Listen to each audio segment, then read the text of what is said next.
નમસ્કાર. આજના ITI e learning પ્રોગ્રામમાં આપ સૌનું હાર્દિક સ્વાગત છે.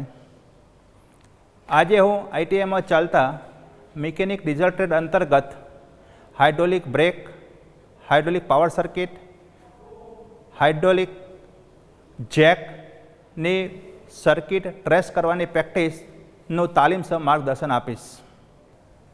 મિત્રો, આપણે જાણીએ છીએ કે આપણું વાહન કોઈ જગ્યાએ બ્રેકડાઉન થઈ ગયું હોય, પંચર પડી ગયું હોય તો એને આપણે ઉંચકવું હોય તો આપણે એને બરથી અથવા તો હાથથી તાલીમાર્થી અથવા તો કોઈના હેલ્પથી ઊંચું કરવાનો પ્રયત્ન કરીશું તો મેક્સિમમ બર લાગશે. આપણે એને સરળતાથી ઊંચું કરી શકતા નથી અને એને નટ હોય કે બોલ્ટ હોય કે એની સેફ્ટી નીચે સેફ્ટી સ્ટેન્ડ મૂકવા છે, એને આપણે બહુ બર કરી અને વાહનને ઊંચકીએ છીએ. પરંતુ આપણી પાસે જો જેક હોય, એ મિકેનિકલ જેક હોય કે હાઇડ્રોલિક જેક હોય, તો મિકેનિકલ જેકમાં પણ શું થતું હતું? મિકેનિકલ જેકમાં પણ શું હોય, એની નટને ફેરવવા માટે એક ટોમી આપવામાં આવતી. એ ટોમીને ફેરવવા માટે અથવા તો એને ટર્ન કરવા માટે બર લગાવવું પડતું હતું, એટલે વધારે બરની જરૂર પડતી હતી. એટલે ધીમે ધીમે આપણે શું કર્યું કે હાઇડ્રોલિક સિસ્ટમ, હાઇડ્રોલિક જેકનો ઉપયોગ કરતા થયા. એટલે ટૂંકમાં વાહનને સરળતાથી ઊંચું કરી શકવા માટે આપણે હાઇડ્રોલિક જેકનો ઉપયોગ કરીએ છીએ. મિત્રો, એ રીતે બ્રેક લગાડવા માટે પણ હાઇડ્રોલિક બ્રેક સિસ્ટમ જે ઇફેક્ટિવ બ્રેક લાગે, દાખલા તરીકે સાયકલની બ્રેક છે તો સાયકલની બ્રેક છે તો મિકેનિકલ બ્રેક છે, એની અંદર ઇફેક્ટિવ બ્રેક લાગતી નથી. પણ મિત્રો, હાઇડ્રોલિક સિસ્ટમના કારણે ઇફેક્ટિવ બ્રેક લાગતી હોય છે. તો આપણે મિત્રો આજના પ્રેક્ટિકલમાં hydraulic brake, hydraulic jack, hydraulic power steering એની સર્કિટ ટ્રેસ કરવાની તાલીમસર માર્ગદર્શન મેળવીશું. તો મિત્રો, આપણે આજે જુદા જુદા પ્રકારની 3 પ્રકારની સર્કિટો જોવાની છે. એમાં પ્રથમ હાઇડ્રોલિક પાવર સ્ટીયરિંગ વિશે આપણે સમજીશું. એની સર્કિટ છે આપણે બનાવેલી છે. તો મિત્રો, સ્ટીયરિંગ વ્હીલ છે, એ સ્ટીયરિંગ વ્હીલ છે જે ડ્રાઈવર દ્વારા ઓપરેટ કરવામાં આવે છે. સ્ટીયરિંગ કોલમ છે. સ્ટીયરિંગ કોલમની અંદર એ સ્ટીયરિંગ ગિયરબોક્સ સાથે એ લિંકેજ જોડેલું હોય છે સાદા સ્ટીયરિંગમાં. આ રેક એન્ડ પિનિયન ટાઈપનું આ સ્ટીયરિંગ છે. સ્ટીયરિંગ ગિયરબોક્સ જેને કહેવાય. સ્ટીયરિંગની જે ડાબો તથા જમણી બાજુનું જે મૂવમેન્ટ છે એ રેક પિનિયન રેકને આપણે એક સામાન્ય રેક બનાવેલો છે. એ રેક પિનિયન કોને ફેરવે છે? આ રેકને. એટલે રેક ડાબી અથવા તો જમણી બાજુ ધકેલાય છે. એને કારણે રેક ધકેલાય એના કારણે આ ટાઈ રોડ છે, એ ટાઈ રોડ બહાર નીકળશે. આ ટાઈ રોડ બહાર નીકળશે એટલે આ ટાઈ રોડ અંદર ખેંચાશે. ટાઈ રોડની સાથે ડ્રેકલિંગ લાગેલું છે અને ડ્રેકલિંગનું કનેક્શન સ્ટબ એક્સલ દ્વારા આ ટાયર સાથે કરેલું હોય છે. આ સ્ટબ એક્સલ છે. તો મિત્રો, આની અંદર હાઇડ્રોલિક સિસ્ટમ આપેલી છે. તો હાઇડ્રોલિક સિસ્ટમમાં શું એમને એડ કર્યું વધારાનું? તો હાઇડ્રોલિક સિસ્ટમની અંદર આ રેક અને પિનિયન, આ રેકને ફેરવવા માટે, પિનિયનને ધક્કો મારવા, રેકને ધક્કો મારવા માટે આપણે હાઇડ્રોલિક પ્રેશર આપવામાં આવે છે. તો અહીંયા એક પંપ આપેલો હોય છે, પંપ અને રિઝર્વોયર. આની અંદર હાઇડ્રોલિક પાવર સ્ટીયરિંગનું ઓઇલ, હાઇડ્રોલિક ઓઇલ ભરેલું હોય છે. એની અંદર હાઈ પ્રેશર પાઇપ, જે ઓઇલ જવા માટેની પ્રેશરની પાઇપ આપેલી હોય છે. એક વાલ્વ હોય છે જેને આપણે રોટરી વાલ્વ અથવા તો કંટ્રોલ વાલ્વ કહે છે. એ રોટરી વાલ્વ અથવા તો કંટ્રોલ વાલ્વ એ પાવર અથવા સ્ટીયરિંગ કોલમ અથવા તો સ્ટીયરિંગ આર્મ દ્વારા ઓપરેટ થાય છે. અને એ જે ફ્લુઇડ ખરો, એ ફ્લુઇડ આ પાઇપ મારફતે, અહીંયા તમે જોશો તો 2 પાઇપો આપેલી છે અને એ પિસ્ટન છે, રેક એન્ડ પિનિયન. એટલે પિસ્ટનની પર અહીંયા શું કરવામાં આવે છે? ઓઇલનું પ્રેશર આપવામાં આવે છે અને અહીંયા પણ ઓઇલનું પ્રેશર આવશે. દાખલા તરીકે વાહનને આપણે ડાબી તરફ મૂવ કરીએ છીએ અથવા તો જમણી તરફ મૂવ કરીએ છીએ, જે બાજુ મૂવ કરીએ છીએ એ પ્રમાણે અહીંયા સ્ટીયરિંગ વ્હીલ દ્વારા એ રોટરી વાલ્વ અથવા તો કંટ્રોલ વાલ્વ ઓપરેટ થાય છે. જ્યાં સુધી આપણે સ્ટીયરિંગ વ્હીલને સીધું રાખીએ છીએ એ વખતે કંટ્રોલ વાલ્વ કામ કરતો નથી હોતો. તો જ્યારે આપણે સ્ટીયરિંગ વ્હીલને ડાબી અથવા તો જમણી બાજુ મૂવ કરીએ છીએ એ વખતે રોટરી વાલ્વ અથવા તો જેને આપણે કંટ્રોલ વાલ્વ કહે છે એ કંટ્રોલ વાલ્વ ઓપરેટ થાય છે. તો મિત્રો, સર્કિટ જોઈએ આપણે. તો આ દરેક ભાગો વિશે સમજાય આપણે. તો એની સર્કિટની અંદર જ્યારે આપણે પાવર સ્ટીયરિંગ વ્હીલને ડાબી અથવા તો જમણી બાજુ ડ્રાઈવર દ્વારા ઓપરેટ કરવામાં આવે છે એ વખતે અહીંયા આપેલો કંટ્રોલ વાલ્વ અથવા તો જેને આપણે રોટરી વાલ્વ કહીએ છીએ, એ રોટરી વાલ્વ ક્યારે કામ કરશે? જ્યારે વ્હીલને ડાબી અથવા તો જમણી બાજુ મૂવ કરીએ છીએ એ વખતે કંટ્રોલ વાલ્વ દ્વારા જે ફ્લુઇડ ખરું એ ફ્લુઇડ અહીંયા પિસ્ટનની આ બાજુ અથવા તો પિસ્ટનની આ બાજુ, એ વખતે અહીંયા પિસ્ટનની આ બાજુ ઓઇલ આવશે. તો આ શું થશે? આમ પ્રેશર કરશે એટલે રેક બહાર ધકેલાશે. અહીંયા ઓઇલ આવશે તો આ પિસ્ટન આમ ધકેલાશે એટલે આ રેક આ રીતે બહાર ધકેલાશે. રેક આ બાજુ ધકેલાશે, મીન્સ કે ડાબી અથવા જમણી બાજુ, તો એ રેકને હાઇડ્રોલિક પ્રેશર, હાઇડ્રોલિકનું દબાણ, હાઇડ્રોલિક પ્રેશરવાળું ઓઇલ જે પંપ દ્વારા આપણે ઓપરેટ કરીએ છીએ, એ ઓઇલ દ્વારા રેકને ઇઝીથી મૂવ કરાવી શકશું. એના કારણે રેક ધકેલાશે, રેકના કારણે ટાઈ રોડ ધકેલાશે, ટાઈ રોડ દ્વારા ડ્રેકલિંગ અને ડ્રેકલિંગ દ્વારા સ્ટબ એક્સેલ મૂવ કરશે. એટલે ટૂંકમાં હાઇડ્રોલિક પાવર સર્કિટ દ્વારા આપણે શું સમજવા માગીએ છીએ કે હાઇડ્રોલિક પાવર સર્કિટની અંદર કયા કયા ભાગો કઈ રીતે જોડાયેલા હોય છે. મિત્રો, આ હતી આપણી હાઇડ્રોલિક પાવર સ્ટીયરિંગની સર્કિટ. આપણે હવે વાસ્તવિક આપણી જોડે એક મોડલ છે હાઇડ્રોલિક પાવર સ્ટીયરિંગનું, એની ઉપર આપણે થોડુંક વધુ ડિટેલ્સમાં સમજીશું, જેથી કરીને આપણને વધુ ખ્યાલ આવશે. મિત્રો, આ છે આપણું સ્ટીયરિંગ વ્હીલ.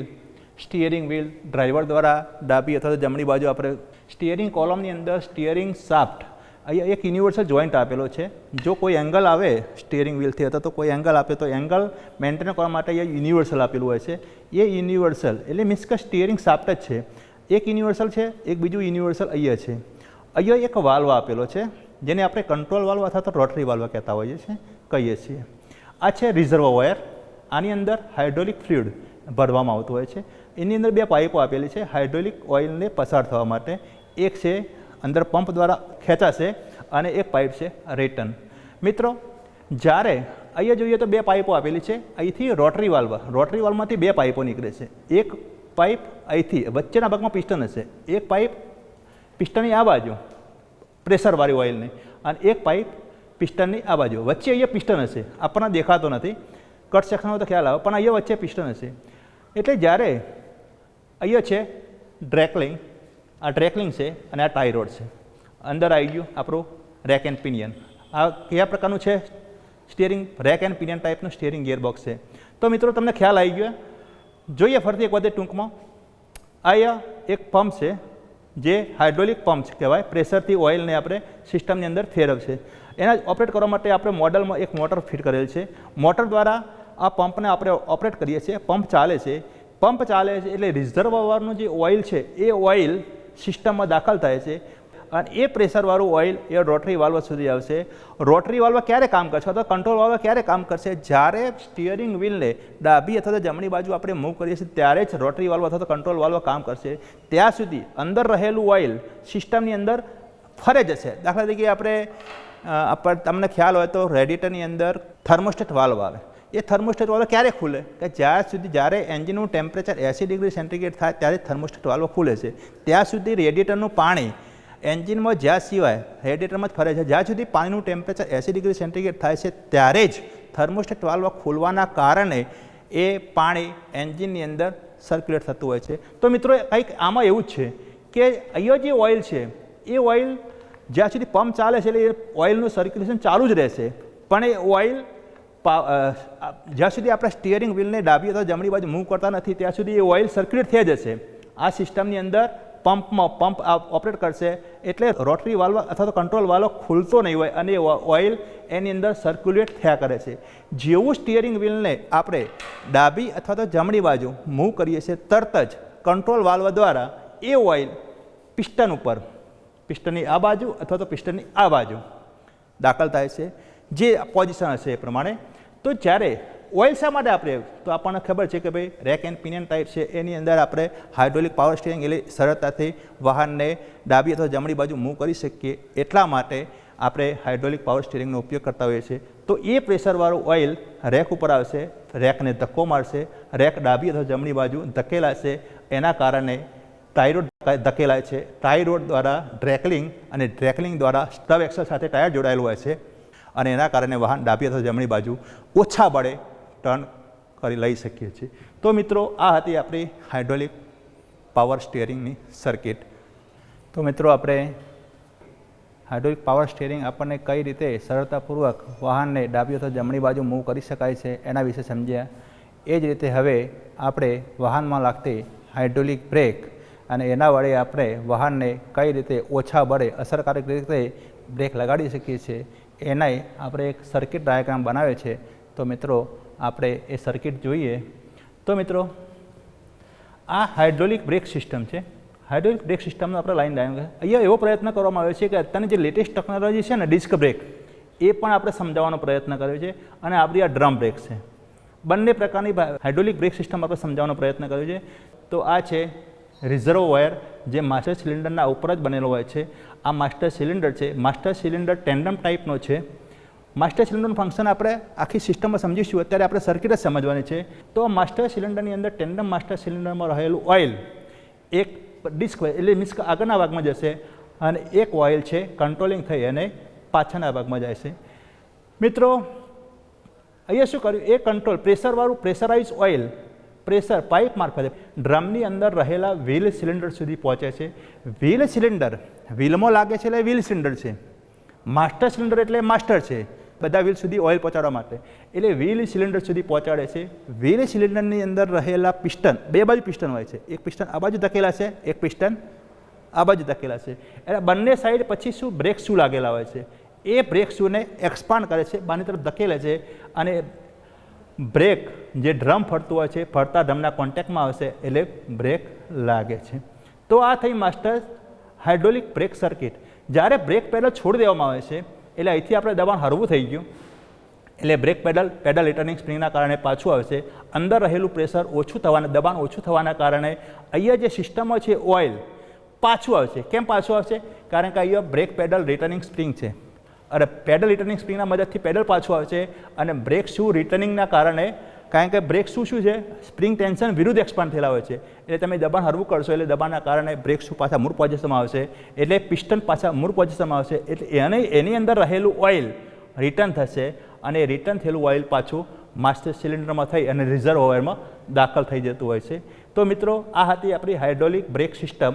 એની અંદર પાછળના ભાગમાં ડ્રમ બ્રેક અને આગળના ભાગમાં ડિસ્ક બ્રેક. તો ડિસ્ક બ્રેકમાં જોઈએ તો એક પાઇપલાઇન આગળના ભાગમાં આવશે એટલે કેલિપરમાં રહેલા પિસ્ટન ઉપર ઓઇલનું દબાણ આપશે અને પિસ્ટન બહારની તરફ ધકેલાવાના કારણે એની ઉપર રહેલા બ્રેક શૂ એ ફરતી ડિસ્કના કોન્ટેક્ટમાં આવે છે અને બ્રેક લાગે છે. જ્યારે પેડલ ઉપરથી દબાણ આપણે હળવું કરી દઈએ છીએ એટલે એને દબાણ પ્રેશર રિલીઝ થતો એ ઓઇલ પાછું રિઝર્વોયરમાં માસ્ટર સિલિન્ડરમાંથી એને રિઝર્વોયરમાં દાખલ થતું હોય છે. તો મિત્રો આ હાઇડ્રોલિક બ્રેક સિસ્ટમ હતી. આ હાઇડ્રોલિક બ્રેક સિસ્ટમનો આપણે લેઆઉટ દ્વારા સમજાવવાનો પ્રયત્ન કર્યો, પણ આપણી પાસે હવે વાસ્તવિક મોડલ પણ અવેલેબલ છે.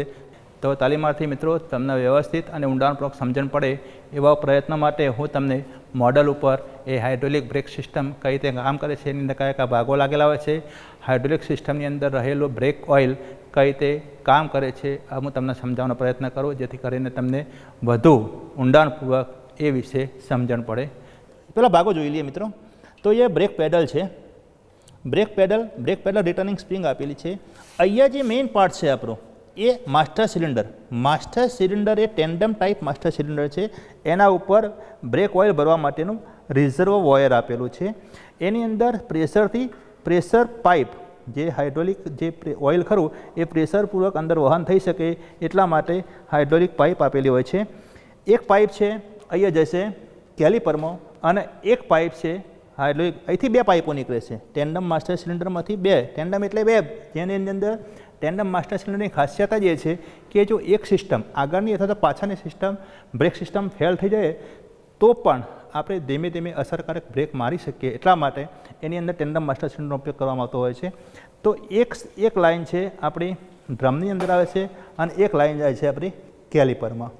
આ રીતે આપણી હાઇડ્રોલિક બ્રેક સિસ્ટમનો અંદર જે લેઆઉટ સમજ્યા એ લેઆઉટ પ્રમાણે આપણે વાસ્તવિક અહીંયા મોડેલ દ્વારા સમજ્યા. તો મિત્રો સમજીએ, જ્યારે ડ્રાઈવર દ્વારા પેડલ ઓપરેટ કરવામાં આવે છે ત્યારે પુશ રોડ દ્વારા માસ્ટર સિલિન્ડરમાં રહેલું બ્રેક ઓઇલ પ્રેશરથી ટેન્ડમ માસ્ટર સિલિન્ડર દ્વારા અહીંયા વ્હીલ સિલિન્ડર સુધી પહોંચે છે. વ્હીલ સિલિન્ડર ડ્રમની અંદર લાગેલો હોય છે એટલે અહીંયા પ્રેશરવાળું ઓઇલ આવશે અને એ પ્રેશરવાળું ઓઇલ અંદર વ્હીલ સિલિન્ડર આપેલા હોય છે. એ વ્હીલ સિલિન્ડર બહારની તરફ એક્સપાન્ડ થાય છે અને એના પર રહેલો બ્રેક શૂ ફરતા ડ્રમના કોન્ટેક્ટમાં આવે છે અને બ્રેક લાગે છે. બીજી એક પાઇપલાઇન જાય છે મિત્રો, જોશો તો તમે ક્યાં જાય છે, અહીંથી કેલિપરમાં. આની અંદર પણ આટલા સુધી ઓઇલ આવશે. આ કેલિપર છે. કેલિપરની અંદર ઓઇલ પ્રેશર એ અંદર રહેલા પિસ્ટનને દબાવે છે અને પિસ્ટનને દબાવે છે એટલે કેલિપરમાં રહેલા અંદર જે બ્રેક શૂ હોય છે એ દબાય છે અને ફરતા ડિસ્કના કોન્ટેક્ટમાં આવે છે અને ડિસ્ક ફરતી રોકાય છે એટલે ટાયર ફરતું અટકે છે અને આ રીતે ડિસ્ક બ્રેક કામ કરે છે અને ડ્રમ બ્રેક કામ કરે છે. તો મિત્રો આપણે હાઇડ્રોલિક બ્રેક સિસ્ટમનો ચાર્ટ દ્વારા લેઆઉટ સિસ્ટમ સમજ્યા અને એક મોડલ દ્વારા પેડલ ઓપરેટ કરીએ. ટેન્ડમ માસ્ટર સિલિન્ડરમાં રહેલું ઓઇલ છે એ સિસ્ટમની અંદર પાછળના ભાગમાં અને આગળના ભાગમાં વેચાય છે. પાછળના ભાગમાં ડ્રમ બ્રેક જનરલી આપેલી હોય છે, આગળના ભાગમાં ડિસ્ક બ્રેક આપેલી હોય છે.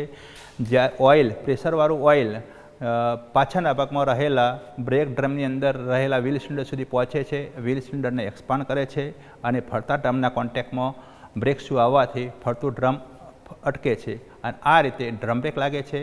એ જ રીતે આગળના ભાગમાં પણ પ્રેશરવાળું ઓઇલ જાય છે, કેલિપર સુધી પહોંચે છે, કેલિપરમાં રહેલા પિસ્ટનને ઓપરેટ કરે છે અને એની અંદર રહેલા જે બ્રેક શૂ છે એ બ્રેક શૂને ડિસ્ક સાથે કોન્ટેક્ટ કરી અને ફરતી ડિસ્કને અટકાવે છે અને આ રીતે ફરતી ડિસ્ક અટકાવે છે એટલે એની સાથે લાગેલું ટાયર અટકે છે અને આ રીતે બ્રેક લાગતી હોય છે. મિત્રો, આ હતી આપણી હાઇડ્રોલિક બ્રેક સિસ્ટમ. તો મિત્રો, મેં તમને સમજાવ્યું એ પ્રમાણે આ છે ડ્રમ બ્રેક અને આ છે ડિસ્ક. ડિસ્ક ટાયર સાથે લાગેલી હોય છે. જ્યારે આપણે ઓપરેટ કરીશું ત્યારે એક જ એ પેડલ પણ એક જ છે અને માસ્ટર સિલિન્ડર પણ આપણા જોડે એક જ છે. જ્યારે આ રીતે ડ્રમ ફરતું હોય છે એટલે આપણે જ્યારે બ્રેક મારીએ છીએ તો આ રીતે બ્રેક પણ ડ્રમ પણ ફરતું અટકી જાય છે અને આ રીતે ડિસ્ક પણ ફરતી અટકી જાય છે. એટલે આપણા ટાયર રોડ સાથે સંપર્કમાં રહી અને બ્રેક લાગે છે. જો આપણે પેડલ પરથી દબાણ લઈ લઈશું એટલે ડ્રમ પણ ફરે છે અને અહીંયા ડિસ્ક પણ ફરે છે. જેવું આપણે પેડલ ઓપરેટ કરીશું એટલે ડ્રમ બ્રેક લાગે છે અને ડિસ્ક બ્રેક પણ લાગે છે. મિત્રો, આ હતી આપણી હાઇડ્રોલિક બ્રેક સિસ્ટમ. તો તાલીમાર્થી મિત્રો, આપણે હાઇડ્રોલિક બ્રેક એના વિશે સર્કિટ દ્વારા બધું સમજવાનો પ્રયત્ન કર્યો. હવે મિત્રો, હાઇડ્રોલિક જેક, આપણા હાઇડ્રોલિક જેકનું ફંક્શન પણ આપણે સમજીએ છીએ કે હાઇડ્રોલિક જેક એ આપણને વાહનને ઉંચકવા માટે એકદમ સરળતાથી વાહનને ઉંચકી શકીએ છીએ. શરૂઆતમાં આપણે જોયું. તો એ હાઇડ્રોલિક જેકની અંદર હાઇડ્રોલિક જેક કઈ રીતે કામ કરે છે, એની અંદર કયા કયા ભાગો હોય છે એ આપણે એક સર્કિટ દ્વારા અથવા એક લાઇન ડાયાગ્રામ દ્વારા સમજવાનો પ્રયત્ન કરીએ છીએ. મિત્રો, એક આ કટ સેક્શન છે હાઇડ્રોલિક જેકનું. તો એની અંદર એક હેન્ડલ છે. હેન્ડલ દ્વારા એને ઓપરેટ કરીએ છીએ એટલે એક આ પ્લન્જર છે. એક અંદર રિઝર્વ વાયર છે. રિઝર્વ વાયરની અંદર એક આઉટલેટ વાલ્વ આપેલો હોય છે, એક ઇનલેટ વાલ્વ આપેલો હોય છે. મિત્રો, જે પ્રેશર હોય છે એ પ્રેશરને રિલીઝ કરવા માટે અહીંયા રિલીઝ વાલ્વ આપેલો હોય છે. અહીંયા એક નોમ આપેલું હોય છે, આપણને દેખાશે જેક ઉપર. જ્યારે પ્રેશર આપીએ છીએ જ્યારે એને આપણે ઓપરેટ કરવાનો હોય છે એ વખતે આપણે વાલ્વને ફિટ કરીએ છીએ. વાલ્વ ફિટ કર્યા પછી આપણે હેન્ડલ દ્વારા એના પ્રેશર અપડાઉન એની મૂવમેન્ટ આપીએ છીએ એટલે પ્રેશર ક્રિએટ થાય છે. એ પ્રેશર ક્રિએટ થાય છે એટલે એ અહીંયા રહેલો એક પ્લન્જર ઓપરેટ થાય છે અને પ્લન્જર સાથે લાગેલો એક આર્મ, એ આર્મ ઉપરની તરફ ઉચકાય છે અને એક આનું રેસ્ટ છે એના ઉપર રહેલું વજન ઉચકાય છે. આપણે જનરલી હાઇડ્રોલિક જેકનો ઉપયોગ વાહનને ઉચકવા માટે કરતા હોઈએ છીએ. તો મિત્રો, આ એના ટાયર છે જેથી કરીને આપણે એક જગ્યાએથી બીજી જગ્યાએ એને સરળતાથી ફેરવી શકીએ. તો રિઝર્વ ઓઇલ આપેલું છે, ફ્લુઇડ રિઝર્વ ઓઇલ. અંદર પ્રેશર માટે ઓઇલ આપેલું હોય છે. એની અંદર સમયાંતરે પિરિયોડિકલ મેન્ટેનન્સ કરવું પડતું હોય છે. એટલે આપણે આ જે રિઝર્વ વાયર હોય એ જો વાલ્વ હોય એની કન્ડિશન ચેક કરતા હોઈએ છીએ. રિલીઝ વાલ્વ બરાબર ઓપરેટ થાય છે કે નહીં એ ચેક કરીએ છીએ. પછી આર્મ છે તો આર્મમાં લિંકેજો બરાબર છે કે નહીં એ પણ ચેક કરતા હોઈએ છીએ. મિત્રો, ટૂંકમાં આ છે આપણે હાઇડ્રોલિક જેકનો કટ સેક્શન. તાલીમાર્થી મિત્રો, કટ સેક્શન સાથે સાથે આપણી પાછે વાસ્તવમાં હાઇડ્રોલિક જેક પણ અવેલેબલ છે. તો તાલીમાર્થી મિત્રો, સર્કિટની સાથે સાથે હું તમને હાઇડ્રોલિક જેકના પાર્ટ્સ, વાસ્તવિક હાઇડ્રોલિક જેક આપણી પાસે છે એમાં સમજાવવાનો પ્રયત્ન કરું, જેથી કરીને આપણને સર્કિટ દ્વારા પણ ખ્યાલ આવે અને વાસ્તવિક જેક દ્વારા પણ એ પાર્ટ્સ અથવા તો જે તે યુનિટ્સ વિશે આપણને પ્રોપર ગાઈડલાઇન મળી શકે. તો તાલીમાર્થી મિત્રો, આપણે હમણાં સર્કિટમાં જોયું એ પ્રમાણે આ છે આપણે હાઇડ્રોલિક જેક. સર્કિટ દ્વારા આપણે પ્રયત્ન કર્યો કે ભાઈ હાઇડ્રોલિક જેક કઈ રીતે કામ કરે છે અને કયા કયા ભાગો એની અંદર લાગેલા હોય છે. પણ આપણી પાસે વાસ્તવમાં હાઇડ્રોલિક જેક અવેલેબલ છે. તો તાલીમાર્થી મિત્રો, આ છે એનું હેન્ડલ જે આપણે ઓપરેટ કરતા હોઈએ છીએ. હેન્ડલને જેક સોકેટની અંદર ફિટ કરેલું છે. એ હેન્ડલ દ્વારા એ આપણે હેન્ડલને ઓપરેટ કરીએ છીએ એટલે એક પ્લન્જર છે, એ પ્લન્જર ઓપરેટ થાય છે. આ રિઝર્વ વાયર છે. આ કવરિંગ પ્લેટ છે, ઉપર રાખેલી કવરિંગ પ્લેટ છે, અંદર છે રિઝર્વ ઓઇલ, અંદર એક પ્લન્જર આપેલું છે. આમ એના મેઇન આ જે પાર્ટ છે એનો આર્મ કહેવાય, આર્મ બરાબર. એ આર્મ છે અને આ છે સેડલ પ્લેટ અને ઇઝીથી મૂવ કરવા માટે કેસ્ટર વ્હીલ છે આપણી પાસે, 4 કેસ્ટર વ્હીલ છે. તો મિત્રો, તાલીમાર્થી મિત્રો, જ્યારે આપણે હેન્ડલને અપડાઉન મોશન કરીએ છીએ એ વખતે આ રીતે અપડાઉન મોશન કરીશું એટલે પ્લન્જર ઓપરેટ થશે. પ્લન્જરની આપણે જોયું રિઝર્વ વાયરની અંદર 2 પ્રકારના વાલ્વ છે, એક ઇનલેટ વાલ્વ છે, એક આઉટલેટ વાલ્વ છે. એ પ્રેશર ક્રિએટ થાય છે. એ વખતે જ્યારે આપણે પ્રેશર ક્રિએટ કરવું હોય છે તો આ એક રિલીઝ વાલ્વ આપેલો હોય છે, પ્રેશર રિલીઝ વાલ્વ, એને આપણે ફિટ કરી દેવાનો હોય છે. તો ફિટ કર્યા પછી આપણે એને અપડાઉન મોશન આપીશું એટલે અંદર પ્રેશર ક્રિએટ થશે પ્લન્જર દ્વારા અને આ બંને આર્મ ઉચકાશે. બંને આર્મ ઉચકાશે એટલે આ સેડલ પ્લેટ ઉપર રાખેલી ગાડી હોય કે કોઈ વજનદાર વસ્તુ હોય, જનરલી આનો ઉપયોગ આપણે વાહનને ઉચકવા માટે કરતા હોઈએ છીએ, તો એ વાહનનો ભાગ ઉચકાય છે. એટલે ટાયરને આપણે ખોલી અને સરળતાથી પંચર કરવા માટે કે જે બી કામ માટે ટાયરને બદલવું હોય અથવા તો પંચર માટે વાહનને ખોલ્યું હોય તો એ ટાયરને આપણે કાઢી અને ફરીથી પાછો જેકનો ઉપયોગ કરી વાહનને જેકઅપ કરવા માટે, ટૂંકમાં આ છે હાઇડ્રોલિક જેક, જે વાહનને જેકઅપ કરવા માટે ઉપયોગમાં આવતો હોય છે. હાઇડ્રોલિક જેક દ્વારા વાહનને કઈ રીતે સરળતાથી ઉંચકી શકાય છે એના વિશે સમજ્યા. તાલીમાર્થી મિત્રો, આશા રાખો કે આ પ્રેક્ટિકલ દ્વારા આપણે તમને હાઇડ્રોલિક બ્રેક કઈ રીતે કામ કરે છે, હાઇડ્રોલિક પાવર સ્ટીયરિંગ કઈ રીતે કામ કરે છે અને હાઇડ્રોલિક જેક દ્વારા વાહનને કઈ રીતે સરળતાથી ઉંચકી શકાય છે એના વિશે સમજ્યા. આશા રાખું આપણા દરેક ડાઉટ્સ આ પ્રેક્ટિકલ દ્વારા ક્લિયર થઈ ગયા હશે. આભાર તાલીમાર્થી મિત્રો, નમસ્કાર.